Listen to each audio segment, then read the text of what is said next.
I don't believe anything has been compromised between this and the main range models. The haulage capacity is what I would expect from this model, and I saw no real problems when this was running. Hi there everyone, welcome back to another video up here in the loft with Weiryard with me, Jenny Kirk. It's really great to see you. I hope I find you well, and today we're continuing on the theme of the Hornby centenary year. So this product is one of the iterations of the perennial favourite, the Flying Scotsman. And I know a lot of people have been asking after whether I had a Flying Scotsman, and actually I do, thanks to the generosity of Tim's Trains, and he sent this one over a little while ago. Now it's one that was in the range a few years ago, and it's with the TTS sound, and you know that I am a big fan of the Hornby TTS sound.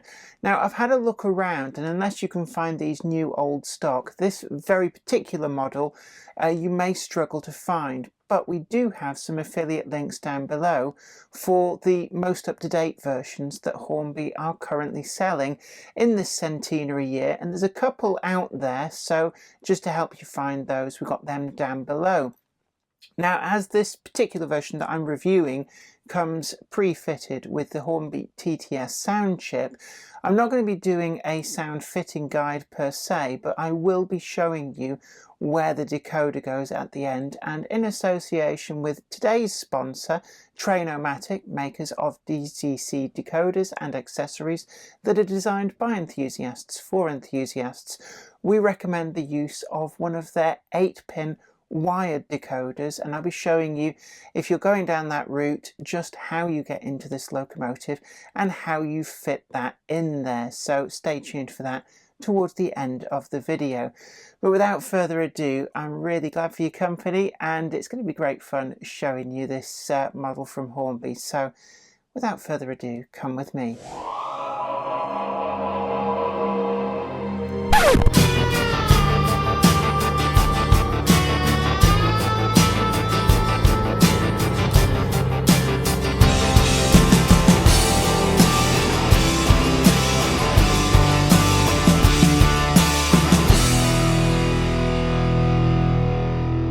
This is the model, and as you can see, it's the Railroad version. So I will talk about that as we go through the review, but do note that the models which are available through the affiliate link below are the full fat, as I like to call them, version, so it has extra levels of detail application. The reason for the Railroad range is actually, it's quite clever in a way. It's about Hornby addressing the affordability of some of the locomotives. They listened to complaints that, you know, maybe some things were getting a little bit too expensive for people on a tight budget. So what they did was they released versions where there's less printing that goes onto them, maybe even less application of separately applied detail, and that keeps the cost down, and then Hornby is able to pass that cost saving on to the consumer. And it's a great way of keeping models available to those on much stricter budgets. You can also see that this particular model comes pre-fitted with TTS sound. Now, as I said in the intro, I am going to show you how to get into these models, and notwithstanding the fact that it's already got a sound chip in, I will show you what you need to do to be able to DCC fit your own model if you get one of the ones that comes DCC ready but not fitted. So you can see here we've got a catalogue number R3284TTS. Now the TTS obviously is just all about the fact that it comes pre-fitted with that sound chip, but the 32, I think we're up to 37 or 38 now at the start of the catalogue number. So this is a model that was in the shops 3-4 years ago, something like that. They are still out there, new old stock if you hunt around, but the modern model is effectively this model, but if you don't get the Railroad range one, it's got that extra finish with extra printing and a few extra detail bits, and we will come on to that. The box itself, it's the older style box insert, and I'm assuming this is because this model is a few years old. Hornby has gone away from the polystyrene plastic fantastic inserts, and actually it's a good thing too, but as this is an older model, we're going to let that slide. And this is held in the polystyrene. There's a couple of push out holes in the back, and it does drop out. And yes, on the back there are actually some extra user-fittable detail parts in there, things like brake rigging, and you've got that front coupling as well. So they're there if you want to fit them. But I always think that the brake rigging is something that actually it's not really the end of the world if you don't bother to fit those. The paperwork comes, as you would expect, with all of the details about maintenance, and inside it does tell you about that DCC fitting as well. What we can see here is a reference to where the DCC sockets are, and we're going to deal with this later in the review when I show you how to fit your own decoder should the need arise. These instructions are a little bit out of date. When they were printed, it seems that the sound decoder version was new. They tooled up a new version of the tender for that, but there were also still models in circulation that had the older style chassis, and that's what these details here are for with the locomotive socket. So by and large, the details that I'm going to show you for this model should be the same for all main range and railroad models that are released now, with the socket in the tender. The locomotive itself is a pretty nice looking model. The Flying Scotsman has entered the national psyche. It really is famous, and a large part of that goes to the Alan Pegler trip over to Australia. I mean, how balmy is that? But it worked, and it made this locomotive the very, very famous locomotive that still exists today. However, be warned, this locomotive has either bankrupted or nearly bankrupted an awful lot of people. It's not known as the Flying Money Pit for nothing. Currently in the National Collection, it has recently been restored, so you can see it at a preserved line near you running, and they have done a fine job too. Actually, I got to see this when we visited the East Lancs Railway a couple of years ago, and it really did look fine. You can see straight up that some of the printing on the lining has been economised for this version. So you see here we've got the plain white line, but the extra levels of printing that you would see on the full range model aren't there. And actually I suppose that's probably the most striking difference that you see out of the box. But I think for most people, if the price is the big point for you, then that is a cost saving worth making to make this model affordable for you. Other areas, I believe, where the finish has been cheapened down a little bit to keep costs down is lining on the cylinders as well, and also on the tender. There's also none of the shadowing on the LNER and the 4472, but actually, again, a lot of these are fairly subtle, and I'm going to be bearing that in mind when I come to the scoring. This model doesn't pretend to be a top-of-the-line model. There is a different one in the range for that, so I'm not too bothered. The actual mechanics of the model do appear to be the same as with the full-fat version. So you can see here we've got all of the exquisite fluted coupling rods, connecting rods, cross slides. Everything is metal, and it really is nicely done. This is not an area that's been compromised for the railroad model, and really it does look great as a result. The wheels too, nicely finished, and they're the same castings as on that full range model. And the front bogie as well, this is something that I really do like with these models. They are correctly centre sprung, just like the real locomotive, and that means that when it goes through the track work, when you see it running, it does follow the track with the same grace and precision as the full-sized locomotive does. And I think that that is a great improvement over much earlier versions versions of this model, and it's great to see that that has been carried over into the railroad model, and they haven't used an older tooling to cut costs. The rear bogie on this model is fixed, and this is something that Hornby have brought across the range, and what it means is it removes that chink of light that you would otherwise see over the top of this, and it makes it look much more like the prototype. In order to go round train set curves, we've got flangeless wheels in there. If you had the full fat version, they would supply you a set of flanged wheels that can be swapped out. If you can get hold of a set of flanged wheels, you can still swap them out, but they're not provided in this package for you to do that.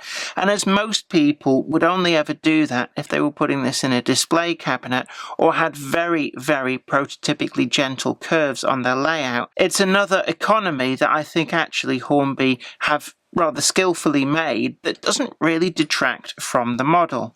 The tender itself, this is not the tender that came with the old tender drive version. This is the full fat, newly tooled tender that you see in the main full range version.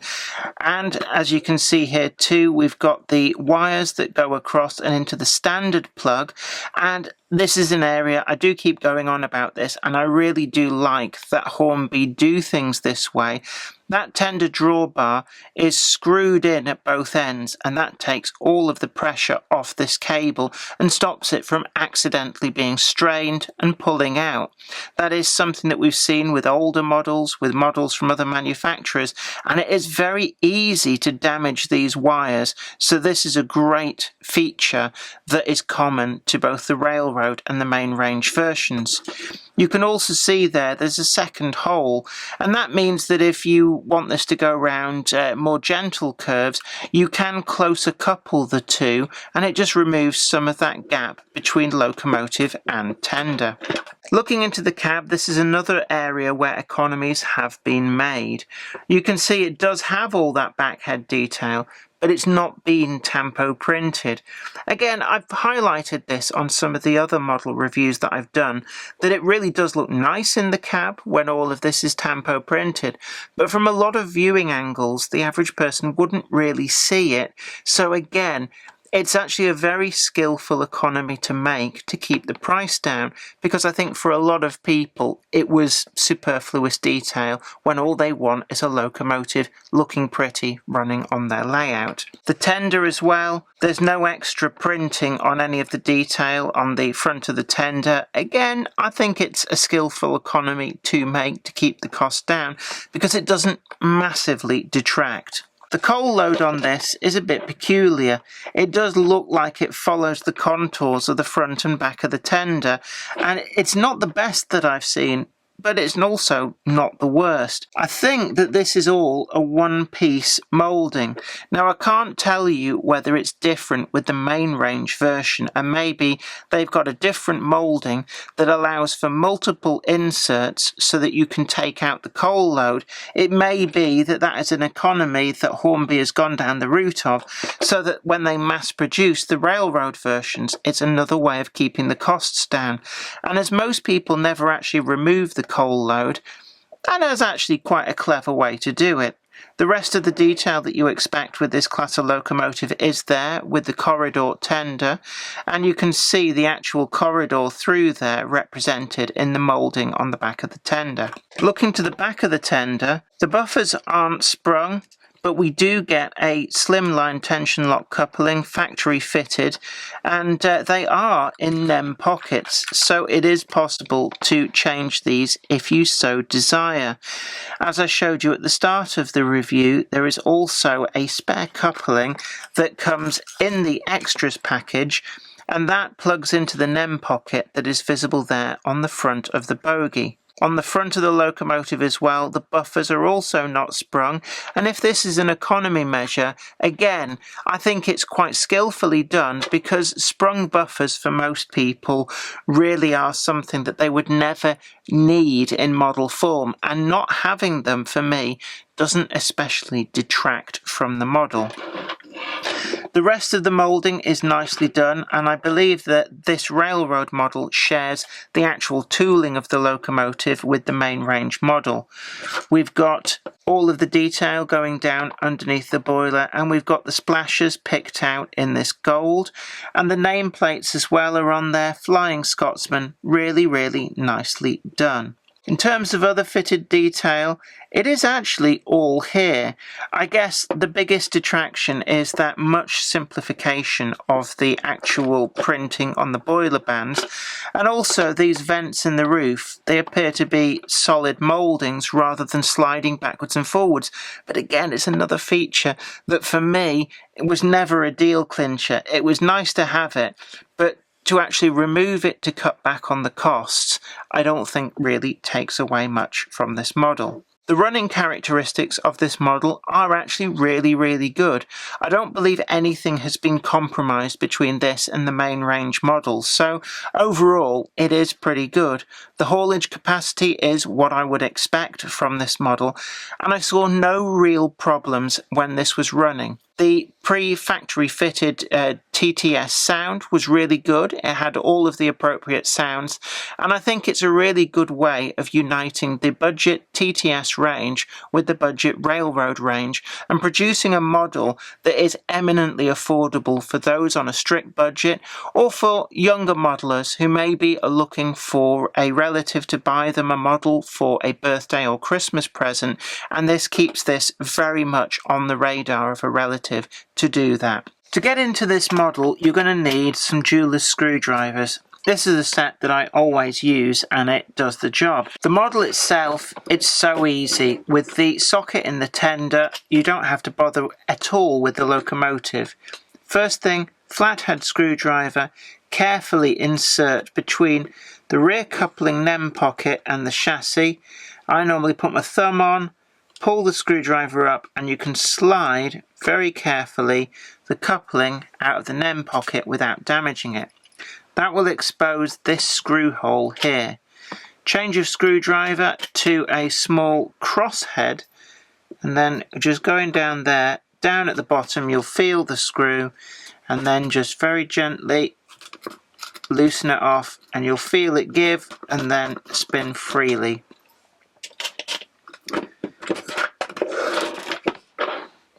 Make sure you don't lose the screw, and then the tender top just pulls straight off the chassis. Inside, what we see, well, this model, as I alluded to before, comes pre-fitted with the TTS sound decoder. And actually, if you want to fit sound in your model, then actually the Hornby TTS sound chip gives you exactly the sound files you need, and at about a third of the price of what some of the full-fat expensive decoders on the market cost. So I actually wholeheartedly recommend these. And actually, it's a sign of their popularity that they often sell out from Hornby, but don't worry if that's the case, because more stock is likely to be along sooner rather than later. If I move this sound decoder just to one side, we can see the 8-pin socket that these models come with. If you were fitting your own decoder into here, it's simply a case of very gently levering up the blanking plate. If it feels really tight, again, use that flathead screwdriver, and don't force it all the way up from one side only. Work it out, one side, then the other, until it comes free. Otherwise, you run the risk of bending these pins. And if you do that, then it can be really difficult to get the chip in. If we look down there, we see a little arrow. That is pin 1. You line that up with the orange wire on the new decoder. We recommend the use of the 8-pin Train-O-Matic wired decoder if you were wiring one of these up for DCC from fresh out of the box. However, if you're going to go the sound route, do look at the TTS. When it comes to inserting that decoder in, line up that pin 1, the orange wire, with that arrow. Make sure the pins are into the holes, and you can generally feel when they are in the right place. You should not have to force it. If you find yourself forcing it in, the likelihood is that you don't have the pins aligned and you run the risk of doing some damage. Once it is lined up, gentle rocking pressure until it goes all the way home, and you will feel that it has a very positive click when it gets down into the bottom, and you'll feel that it is definitely there, it won't rock. Once that is in place, it's just simply a case of tidying up the decoder. As you can see here, Hornby pre-fitted it. They've got the decoder attached at the top thus, and if you do that with the ordinary decoder as well, just make sure that none of the wires get trapped when the tender top goes back on. This just hooks back in at the front and then down, and what you're looking for is there should not be any gap along the sole bar of the tender, as long as that is in the right place. If you see a gap at the front, it means you haven't hooked the clip in properly, so take it off and make sure try again until you've got no gap appearing at all. Then it's a case of turning the model back over, drop that screw back down, and then with the crosshead screwdriver, gentle pressure. You don't need to go all Wayne's World on it and strip the thread. It's just a case of gentle pressure until you feel the resistance is all that you need. Then we get the coupling. Make sure it's the correct way up. Line up that triangular tail and slide down with some gentle pressure as close to that triangular tail as you can get it, and that reduces the risk of snapping that tail off. And there you have it. The locomotive will now be DCC fitted. The sound chip that this model comes with actually does give a good range of sounds. We've got the actual steam noise both at idle and also when the locomotive is moving, and the chuffing sound does increase as the locomotive increases speed. It isn't necessarily synchronized to the motion, but actually I find that it's not really a big problem. There's an assortment of different whistles insofar as we've got like long, short bursts and combinations too.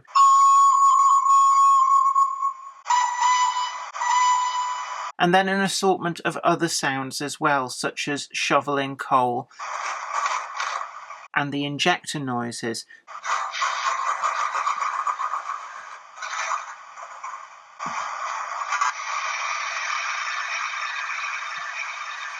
So all in all, there's plenty there to keep the operator busy.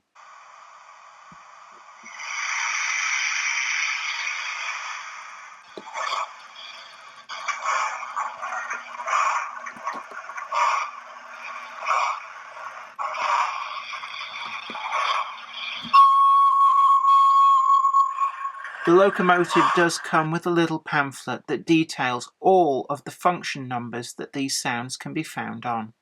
So we turn now to the scores for this model, and remember as I do this that this is a railroad model and that will be reflected in the scores. So if you think that I've been unduly generous perhaps with some of these categories, it's because I know that it's never trying to be a full super detail model.